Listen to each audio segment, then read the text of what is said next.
What kind of place does this make our world?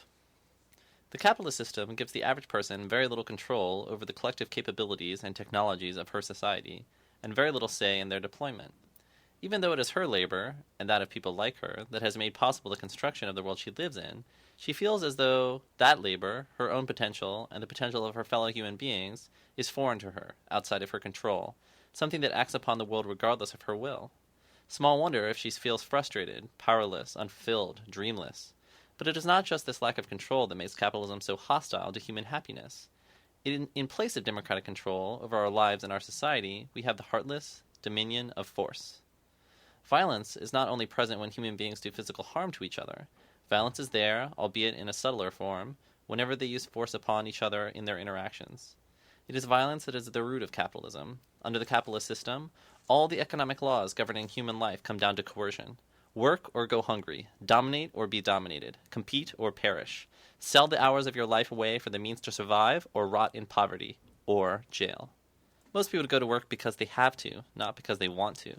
They sell their time to buy food and shelter, and to pay the bills for all the status symbols and luxuries they have been conditioned to collect, only because they know that the alternative is starvation and ostracism. They may like some of the things they do at their jobs, but they would much rather do these things on their own time and in their own way, and do other things besides that their jobs leave them no time or energy for. To force the maximum productivity out of people who would rather be elsewhere, corporations use 1,000 mechanisms of control. They schedule work hours for their employees, make them punch time clocks, keep them under constant observation. Bosses and workers are brought together under mutual economic duress, and they negotiate with each other under invisible threats. The one pointing the gun of employment and poverty to the other's head, the other threatening poor service and, possibly, strikes. Most people try to maintain some concern for the human needs of others, even on the job, but the essence of our economy is competition and domination, and that always comes out in our relationships with those above and below us in the work hierarchy. Can you imagine how much more advantageous and how much more fun it could be for all of us if we were able to act out of love rather than compulsion? If we did things for the sheer joy of doing them and worked together because we wanted to, not because we had to? Wouldn't that make it more enjoyable to do the things that are necessary for survival and to be around each other, for that matter? For these patterns of violence inevitably spill over into the rest of our lives, too.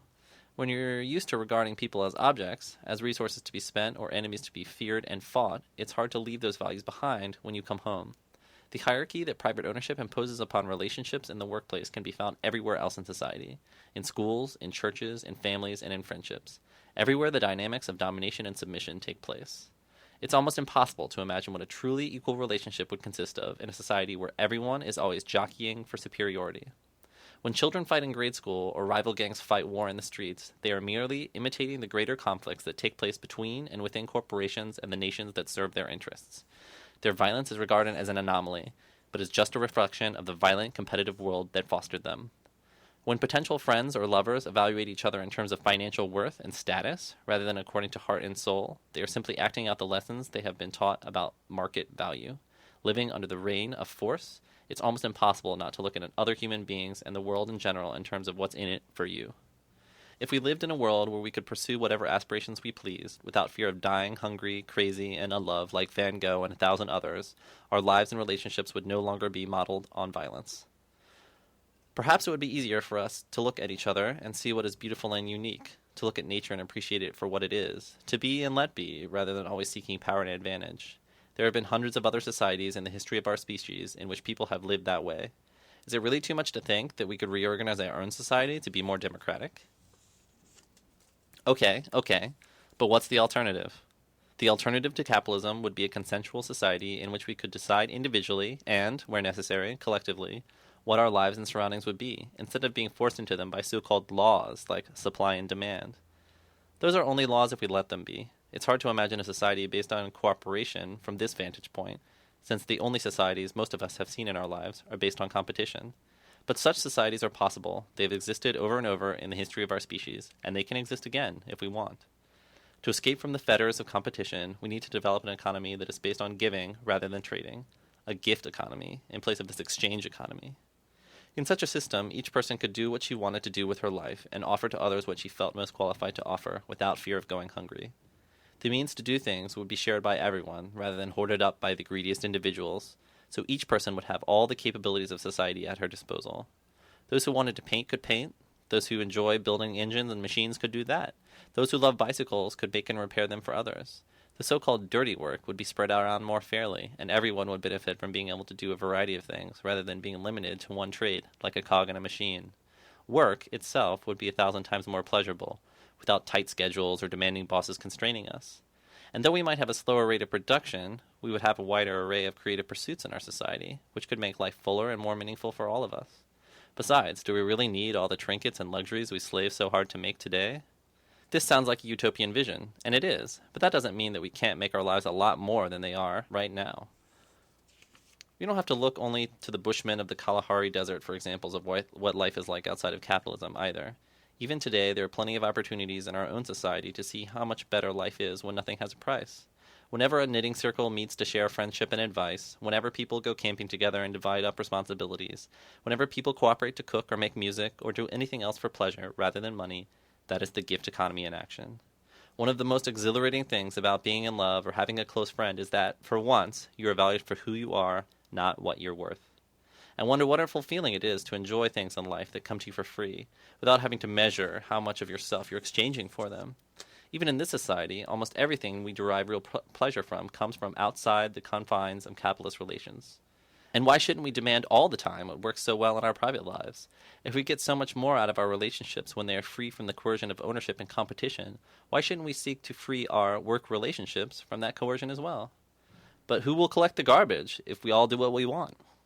Well, when a group of friends live together in an apartment, doesn't the garbage get taken out? It might not get taken out as regularly as it would by a janitor at an office, but it gets taken out voluntarily, and it isn't always the same guy stuck doing it. To suggest that we can't provide for our own needs without authority forcing us is to vastly underestimate and insult our species. The idea that we would all sit around doing nothing if we didn't have to work for bosses to survive comes from the fact that, since we do have to work for bosses to survive, we would all rather sit around doing nothing. But if we had our energy and our time to ourselves, we could rediscover how to use them, for practical purpose as well as impractical. Remember how many people enjoy gardening for its own sake, even when they don't have to do it to survive? Surely we wouldn't let ourselves starve to death in a society where we share decisions and power rather than fighting over them.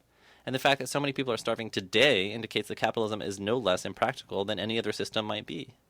We're often told that it is human nature to be greedy, and that this is why our world is the way it is.